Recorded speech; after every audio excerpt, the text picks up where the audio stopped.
Selanjutnya kita masuk ke materi selanjutnya, yaitu peran tokoh lokal dalam penyebaran Katolik di Indonesia. Peran tokoh lokal dalam penyebaran agama Katolik di Indonesia sangat signifikan, terutama setelah benih iman ditanam oleh para misionaris asing. Jadi benihnya sudah ada, tinggal kita lah yang merawatnya.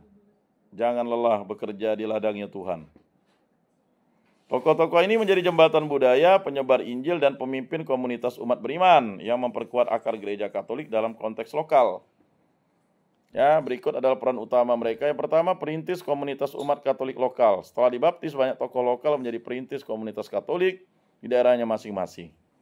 Kalian adalah orang muda perintis komunitas Katolik. Jadi nanti pulang kalian harus bangun bina iman anak, bangun sekolah minggu, bangun rekat remaja Katolik, bangun SKAMI, bangun OMK, bangun wanita Katolik, bangun guru agama Katolik. Banyak yang kalian harus bangun. Ya. Jadi bukan pulang ke rumah pasca enggak buat apa-apa. Ya. Jadi itu penting. Jadi sebagai katekis, udah enggak bisa lagi kita menunggu. Karena kalian harus diutus ke tengah-tengah dunia ini. Mereka menjadi teladan iman yang mendorong keluarga dan komunitas untuk menerima ajaran Kristus.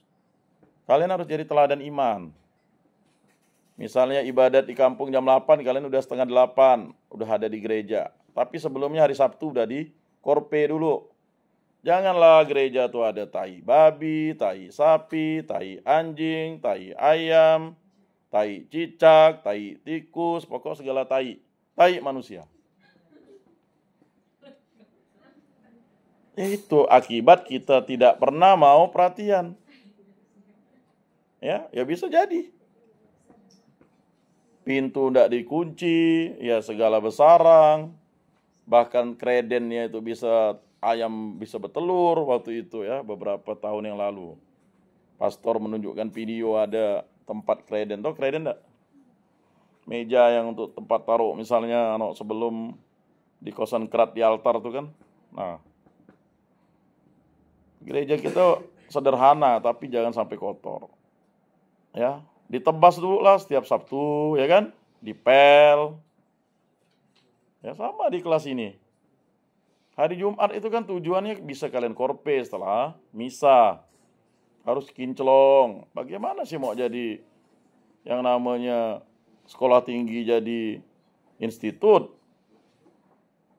Ya, harus bersih, rapi. Itu kan bisa dihilangkan dengan minyak, dengan solar. Biar kinclong. Apalagi yang harus kinclong nih. Itu yang spidol tuh pakai alkohol atau bensin, selesai. Ya kan? Dibersihkan lah. Ya. Cuman karena itu tadi. Sadar. WC harus bersih, toilet. Ini masuk toilet di atas ini gila. Bau anyir, bau pesing. Ya kan? Merah-merah diisi toilet apa tuh? Ya kan? Nah, buang softteknya sembarangan. Enggak diajarkan ke waktu SD tuh. Ya kan, setelah menstruasi dibersihkan dong, dikoyak, dimasukkan plastik, kan gitu. Ya kan? Ini main buang-buang aja. Setan dengan hantu marah gak? Sampai buat dia tuh histeria. Apa kok masuk situ? Dia buang softtek sembarang. Bayangkan. Ya. Pola hidup sehat itu harus dilaksanakan, ya kan? Ini rambut berguguran karena kutu banyak. Belilah sampo. Ya kan? Rejoice 1000, Sunsilk, apa lagi dah? Nah. Iyalah. Ini dah malah datang ke sini cari kutu. Emangnya di kampung. Ya kan? Bersepuluh cari kutu. Dah itu kutu digigit lagi. Ya ampun. Mandi Gosok gigi 2 kali sehari. Kita ini tidak diajarkan gosok gigi. Kalau di Jepang, gosok gigi itu harus diajarkan dari PG, TK. Gosok gigi itu kan bukan sampai email gitu habis, sampai mau gigi panjang-panjang. Email itu ya pelan-pelan aja bersihkan ya. Kita ini pokok belum puas sampai gusi berdarah pun belum puas lagi gosok gigi. Itu kan ada yang soft, medium, dan hard. Ya kan? Odol pun kita pilih di situ. Kan ada yang warna merah, warna hijau. Itu warna hitam tuh yang kimiawinya banyak. Itu tadi pola hidup sehat. Ya. Memeriksakan sesuatu, menstruasi harus lancar. Yang perempuan itu kan sekolah SMP. Itu ada pendidikan agamanya. Yang cowok udah akil balik. Ya kan? Harus menjaga kesehatan alat reproduksinya. Ini lalu begaruk ya, karena kurap di selangkangannya. Gimana cerita? Kalau kami dulu di kampus tuh, dulu boleh. Ada adik tingkat, sampai hitam dah celana dalamnya. Ya ampun, kata ini, gimana kau pakai celana dalam sampai berbintik-bintik ini? Ya kan? Nah ini yang diajarkan katekis, pola hidup bersih. Makanya kalau kalian pergi ke SKP, sekolah Sambas tuh, cara bersihkan toilet, bersihkan rumah. Ini anak-anak sekarang cantik-cantik ya, pakai minyak wangi ya. Tapi tah celana dalam dibuang kemana? Hah? Gantung. Masih syukur gantung di toilet. Ya kan jadi Spiderman dia punya celana dalam. Ya kan? Sampai ya itu bagaimana? Ada cowok datang, pinjam toiletnya lah, nengok semua kelelawar di situ. Dengan warna merah, kuning, hijau di langit yang biru. Ya itu ya. Jadi jelas kalian sebagai katekis tuh nanti. Potong kuku, bersihkan rambut. Ya kan? Jadi sebagai pionir. Ya. Cantik-cantik tapi tak mandi sama enggak? Kata kawan saya dulu, cantik-cantik kentutnya bau. Itu untuk menghibur hati karena sering ditolak oleh cewek Katolik kan gitu. Dia suka pakai pantat berasap. Pantat berasap itu gantungi aja obat nyamuk gitu kan. Stang bulat. Tertipu. Ya. Nah, ini persoalan. Makanya peran tokoh lokal itu adalah luar biasa, menjadi teladan. Nah, seperti apa? Seperti Raden Mas Joseph Suryo Kusumo di Jawa menjadi salah satu bangsawan pertama yang dibaptis dan mendorong penerimaan Katolik di kalangan keraton. Lalu ada peran Seda di Flores menjadi tokoh Katolik awam yang berpengaruh dalam pemerintahan dan masyarakat. Yang kedua, katekis dan pengajar iman. Banyak tokoh lokal menjadi katekis yang mengajarkan iman Katolik di desa-desa, kadang bahkan sebelum pastor datang. Ya kalian. Kita adalah mitra pastor. Maksud artian kita adalah pembantu pastor untuk mengajarkan itu. Nanti yang memberikan sakramental itu adalah imam yang membaptisnya. Tapi sebelumnya yang mengajarkan doa, mengajarkan agama ya kita. Nah, kalian itu menjadi literatur. Makanya saya katakan kalau kalian tidak terbiasa berdoa, sulit. Maka Yesus mengajarkan kita berdoa. Nah, mereka menjadi penghubung antara misionaris dengan masyarakat setempat, mengajar doa. Liturgi tadi dan ajaran gereja. Jadi jangan sampai kita itu gaptek, tidak perlu punya buku ruah atau buku misalnya sabda bahagia atau buku apa. Kalau kita punya handphone sekarang, kita bisa lihat bacaan hari ini. Jangan salah. Walaupun Alkitabnya masih versi yang lama, sekarang kan ada terjemahan baru. Bedanya ya beberapa katanya beda. Misalnya ketopong jadi topi. Ya. Jadi kalau misalnya itu ya baskom dulu kan tidak dikenal tuh baskom. Dahi namanya. Ya, dahi itu artinya ya tempat baskom tetapi dari kayu dan ada besinya tuh. Ya kan? Ya banyak kata-kata lama itu udah tidak dipakai, pakai kata-kata yang baru. Jelas ya? Kita bisa lihat di situ Damianus Tukan dari Flores dikenal sebagai katekis yang militan dalam menyebarkan iman di Nusa Tenggara Timur. Katekis. Sengsang di Singkawang namanya. Guru agama. Sipu. Nah. Karena kalian nanti siapa yang didatangi? Oh, Bu Guru agama. Anak saya ulang tahun. Ayolah. Ya kan, makan-makan, pimpin doa, ibadatnya, kan gitu. Oh, Pak Guru, ya kan dia kan nyari pastor. Ya kan? Anak saya ini lulus. Ya kan? Lalu pasti kalian dipanggil. Ya. Memang tidak ada upahnya. Tapi kalian dapat honor dari Allah. Ya. Nah, tokoh lokal membantu para misionaris memahami bahasa dan budaya setempat sehingga pewartaan Injil menjadi lebih kontekstual dan diterima masyarakat. Menggunakan bahasa, contohnya bahasa Jawa, kan pernah. Atau beberapa waktu lalu ada Paskah bahasa Jawa. Ya. Kalian memberikan nasihat perkawinan pakai bahasa lokal, ya kan? Hidup setia, ya kan? Tabah, sabar. Kalau kalian pakai bahasa-bahasa yang agak bahasa Indonesia yang tidak dimengerti mereka.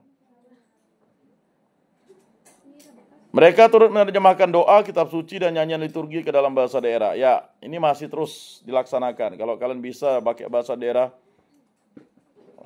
doa Bapa Kami, ya luar biasa. Katekis Jawa di zaman Romo Panlit menerjemahkan buku-buku doa ke dalam bahasa Jawa dan berperan dalam inkulturasi. Alat-alat gamelan masuk, ya kan? Pemimpin awam dan penggerak sosial. Tokoh Katolik lokal berperan sebagai pemimpin umat. Pendiri koperasi, luar biasa. C.U. Lantang Tipo, ya. Itu adalah orang-orang Katolik yang sudah diberikan pembekalan dan menjadi tokoh umat. Ya, C.U. Pancur Kasih, Katulistiwa Bakti dan sebagainya. Jadi kalian nanti menjadi tokoh-tokoh penggerak, ya. Penggerak umat. Terutama tokoh iman. Janganlah kalian katekis ini lalu boncet dulu perutnya. Sama mana lah Pak mau jadi teladan katekis kami. Nikahnya lalu kawin adat karena boncet perutnya. Kan malu jadinya. Apalah yang dipelajarinya tuh katanya. Ya ini kritikan langsung kepada kita ya. Jangan karena nila setitik rusak susu sebelanga. Itulah susah kalau misalnya udah kayak gitu. Yang laki-laki pun masa katekisnya itu. Dia dulu udah dengan yang itu lalu Bu Untingi yang lain lagi. Gitu. Berat. Makanya kalian semakin semester 4 ini janganlah kalian main-main. Tetapi harus bersandar kepada Kristus Yesus. Ya. Jadi tokoh Katolik lokal berperan sebagai pemimpin umat, pendiri koperasi, pendiri sekolah, pendiri kegiatan sosial berbasis gereja. Ya, mereka menunjukkan bahwa iman Katolik tidak hanya hidup dalam gereja, tetapi juga berdampak dalam kehidupan sosial politik. Seperti kita contohkan Ignatius Joseph Kasimo atau I.J. Kasimo, tokoh nasional sekaligus Katolik yang aktif di bidang politik, memperjuangkan nilai-nilai iman dan kemanusiaan. Lalu menjadi imam, biarawan, dan biarawati asal Indonesia. Ada biarawati asal Indonesia dari tanah Jawa, dari Jogja, udah pergi ke Afrika deh, saya lupa negaranya apa, udah 75 tahun di sana. Udah menjadi negara. Atau ada dari pastor dari Jeruju itu dia di Zambia. Itulah tadi, maka kalian bisa jadi katekis di Afrika nantinya, di Eropa malah, atau di Mongolia, atau di RRC, atau di Taiwan. Ya, karena Taiwan kekurangan katekis. Gerejanya banyak tutup. Karena apa? Karena orang sudah materialistis. Sedangkan kita ini masih hidup sosial yang mantap. Di sana tuh materialistis. Ya ngapainlah kawin. Kalau udah tua ke panti jompo nanti ada yang melihara katanya. Hati-hati ya. Kalau kita sudah punya sikap perilaku tidak perhatian, karena sakramen perkawinan itu adalah sakramen panggilan. Kita dipanggil itu untuk bisa menjadi kaum keluarga, ya berkeluargalah. Tapi bukan karena kawin tak kawin yang menyelamatkan. Yang menyelamatkan Yesus Kristus. Jangan gara-gara mau kawin lalu pindah iman. Jadi anak domba di kandang orang. Sudah menjadi Katolik itu pasti selamanya Katolik gitu. Ya. Tokoh lokal yang terpanggil menjadi imam dan religius adalah pilar penting dalam inkulturasi dan kemandirian gereja. Mereka menjadi wajah gereja Katolik Indonesia yang mampu berdiri sendiri tanpa tergantung penuh pada misionaris asing.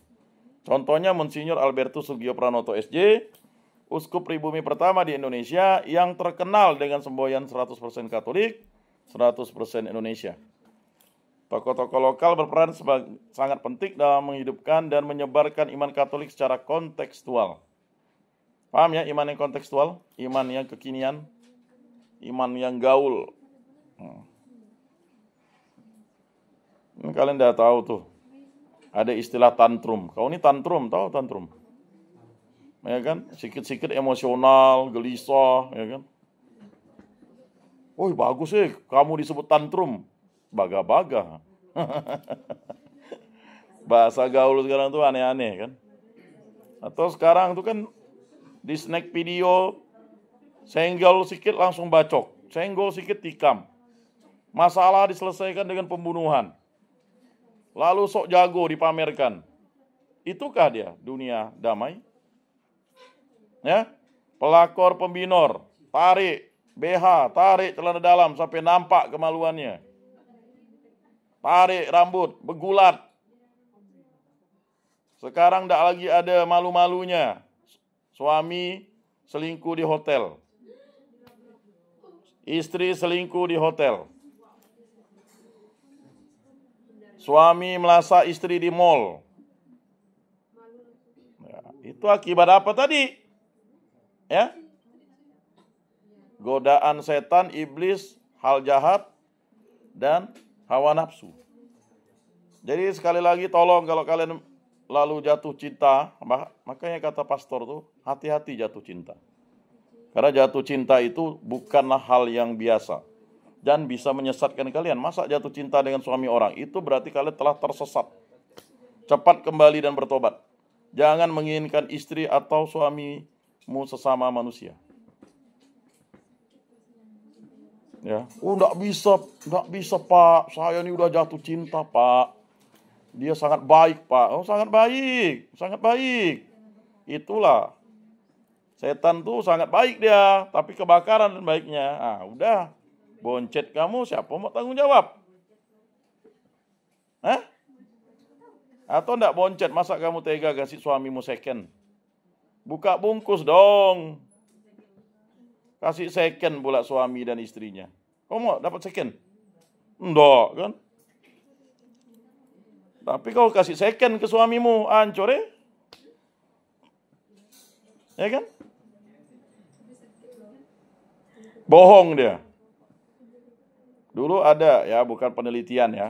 Dialog dengan orang muda. Gampang Pak. Biar ada darah-darahnya waktu men jak berhubungan. Oh ini kamu udah nih. Saya udah nih perawan nih, itu darah tuh, padahal darah men. Laki-laki kan bodoh-bodoh. Men beri-beri ya. Nggak, saya ngomong gini karena memang ini kontekstual kan. Hah? Jadi ya dari ujung kaki sampai ujung rambut itu adalah milik Allah. Dan hanya boleh dipersatukan Allah. Dan itulah yang kalian ratum et consumatum itu. Nggak bisa kalian kasih ke orang, biarpun dia jilat pantat kau. Undang bahas sekali meramput. Kau bukan suami. Terima sakramen perkawinan pun tak ada. Makanya caranya kalian makan daun ubi, makan petai jengkol biar bau. Oh tak jadilah. Ya ada seorang anak di Widya Dharma tuh, dia tidak pernah dandan, IP-nya 4. Sekali dia udah yudisium. Oh cantiknya luar biasa. Sengaja dia supaya orang tak mendekati dia. Padahal dia cantik. Dia dandannya pokok asal-asal. Kutu buku, kacamatanya jelek lah pokoknya. Duduk depan. Celananya yang zaman tahun 60 dia pakainya, ya kan? Jangankan bekutik, ya kan? Kukunya agak hitam-hitam. Nah, jadi laki-laki tak mau dengan dia, tak gaul katanya. Coba yang gaul, yang cantik, tak sarjana. Dia IP 4. Nah, ya kan? Nah, jangan hati-hati, cantik ini bisa jadi malapetaka. Berilah kecantikanmu kepada Tuhan Allah, dipersembahkan dalam altar Kristus, dan kalian menikmatinya dalam, ya kan, sakramen perkawinan. Oh. Kau tega gak kau dengan suamimu seumur hidup sampai nenek-nenek kau bohong, ya kan? Bilang masih perawan, merampot, ya kan? Padahal sudah tak perawan misalnya. Itu akibat salah gaul. Maka digauli. Berat. Tantangan bagi kalian katekis untuk menanamkan nilai-nilai. Yang ingin dirobohkan setan iblis itu adalah keperawanan dan keperjakaan gereja Katolik itu. Makanya orang selalu nanya terus tentang perawan Maria, tentang Theotokos tadi itu. Ya kan? Karena setan tak suka tuh. Setan tak suka kau jadi imam, setan tak suka kau jadi suster, bruder, setan tak suka kita jadi suami istri yang baik. Maunya kita berkelahi, berselingkuh, bertampar. Nah, itu keinginan setan. Tapi setan suka dengan orang yang berzina. Tenang, tidak ketahuan, aman, kos. Ya kan, sepi, ibu kos cuek, ya kan? Bapak kos cuek, ya kan? Situasi. Ini sering terjadi kan, godaan. Udah terjadi. Nangis, hilap. Mana hilap? Jengkol jadi papaya. Kalau papaya jadi jengkol nyaman, ini jengkol jadi papaya. Petai jadi semangka. Susah. Yang laki-laki nyaman, boncetkan orangnya, dia tak pernah hamil. Perempuan baru tahu rasa, 9 bulan, 10 hari. Kok kira nyaman? Enggak. Dah itu suruh gugurkan lagi. Yang saya omongkan ini fakta, nyata, realita. Rajin ke gereja. Wih, kayak malaikat. Sekali udah terjadi dengan pacarnya, awalnya, oh tenang sayang, aku bertanggung jawab. Wah, mantap. Tak lama, 2 bulan. Udahlah, kita belum siap jadi orang tua, kau gugurkan aja. Si pacar tak mau. 4 bulan, udahlah, ayo kita jalan-jalan. Hantam ke lubang-lubang, biar keguguran. Main korak-korak. Lah, banyak orang muda main korak-korak. Sebelum kalian saya udah eksperimentum. Jadi cerita dengan ada bruder bawa kami. Ini ya tempat-tempat orang suka gugur ke anaknya. Kalau enggak makan nanas, minum paramek. Kayak anak untan, habis pendarahan, mati. Ya mati. Padahal dia itu adalah mamaknya setengah mati jadi kulitani supaya dia jadi sarjana. Habis mati dia, lalu datang pacarnya bilang, sebenarnya aku mau tanggung jawab. Udah mati baru tanggung jawab. Habis, selesai dah. Mau begitu? Nangis. Syukur pacarnya anak stakan. Cari. Tanggung jawab dah kok. Lah ada terjadi kok. Mau tersinggung? Nggak bisa kan? Fakta. Betul? Fakta kan? Fakta kan? Nah, apakah kalian ingin mengulangi kisah itu? Jangan kan kalian kuliah dulu waktu SMA tuh sampai ditanya, di mana kau berbuat? Sono Pak. Di semak-semak Pak. Hah? Gatal dong. Berapa kali kau buat? 2 kali Pak. Baga-baga kau nih. Saya tak tahu Pak kalau bisa hamil. Padahal anaknya pintar, juara. Kena perdaya. Kasihan kan? Harusnya bisa jadi dokter, lalu dia jadi ibu rumah tangga. Berat. Ya. Katekis kalian nih. Ya karena dulu berapa ribu orang saya suluh dulu tuh waktu di tempat saya. Belum yang pindah iman, yang cantik-cantik tuh pindah iman. Hai. Tenang dek, kau ini cantik, ya kan? Ikut agama abang ja, ikut agama adik ja, gitu. Ya itu tadi. Nah tantangan, challenge untuk kalian. Ya kemarin waktu kami raker ya harus diingatkan oleh dosen-dosen Katolik supaya kalian, ya udah terjadi kok. Kakak kelas kalian lingkungan kami pindah. Orangnya cantik, bahenol, bohai, putih kulitnya. Tapi kok tak bisa dapat yang Katolik? Jual mahal kah? Aneh. Tantangan. Jadi kawan-kawan itu penting. Makanya apa kata Sugio Pranoto? Kita ini adalah wajah Gereja Katolik Indonesia yang mampu berdiri sendiri tanpa tergantung penuh pada misionaris asing. Maka kata Monsinyur Alberto Sugio Pranoto SJ, Uskup Pribumi pertama di Indonesia, yang terkenal dengan sembahyang 100% Katolik, 100% Indonesia. Tokoh-tokoh lokal berperan sangat penting dalam menghidupkan dan menyebarkan iman Katolik secara kontekstual. Mereka menjadi motor penggerak gereja yang berakar di tanah air, serta menjembatani antara iman Katolik dan kekayaan budaya bangsa Indonesia. Ya, ini setengah saja, 2 materinya memang tidak bisa kita kejar karena saya harus ikut Zoom. Ya, yang dilakukan. Jadi tolong ketua kelas, saya memberikan tugas ya, yang harus dikumpulkan juga segera, ya. Selain tugas yang kemarin tuh. Ini tugas di kelas sebelah kah? Tugas kalian mana? Nanti dikumpulkan. Saya tunggu di ruang akademik di ujung tuh ya. Di tempat ruang Pak Andre. Tapi tugas yang itu adalah kalian membuat ya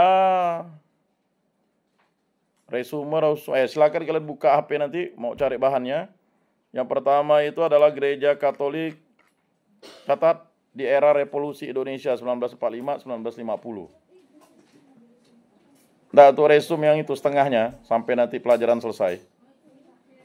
Sedangkan resume yang fullnya nanti dikumpulkan minggu depan. Ya. Nih, Gereja Katolik. Ini maksudnya resume. Silakan buka HP-nya masing-masing nanti ya. Tapi tidak mencontek. Ya. Yang tak punya HP, beli HP sendiri. Ini dia. Ya, silakan dicari nih bahannya. Jangan panjang-panjang. 1 halaman folio paling panjang. Enggak ada folio. Beli. Pakai kertas buku biasa. Depan belakang paling panjang. Ini ya karena ini 30 menit. Nah, lalu yang ini 2 Gereja Katolik di era Orde Lama dan Orde Baru. Dah? Ya. Sekarang supaya kalian belajar. Hah? Itulah tadi saya bilang paling panjang. Ya. Paling panjang itu jangan panjang-panjang lah. Tapi kalian baca dulu baru kalian itu. Nah, sedangkan resume pertemuan yang fullnya nanti dikumpulkan. Ya tolong ketua kelas ya. Ada 2 resume tuh yang dibuat untuk belajar. Jangan ribut. Satukanlah. Jangan panjang-panjang ya. Baik, kita tutup dalam doa dulu. Dalam nama Bapa dan Putra dan Roh Kudus, amin. Allah Tritunggal yang Maha Kudus, kami bersyukur di hadirat-Mu, kami dipertemukan pada masa selesai ujian tengah ini. Berkatilah kami agar kami mampu menyelesaikan tugas-tugas kami untuk mata kuliah yang kami ampu di semester 4 ini. Berkatilah agar kami selalu dibimbing oleh kasih Kristus dan menjadi pelayan-pelayan-Mu yang setia untuk mewartakan kasih Kristus dimanapun kami berada, dan kami tetap setia dalam gereja yang satu, kudus, katolik, dan apostolik, dalam gereja Katolik yang selalu menjadi gereja yang Kau dirikan. Semua ini kami serahkan perantaraan Tuhan kami Yesus Kristus yang hidup dan beraja kini dan sepanjang segala masa. Amin. Dalam nama Bapa dan Putra dan Roh Kudus. Amin. Salam, salam kasih, damai dan sejahtera. Tuhan memberkati, menyertai dan melindungi. Salve.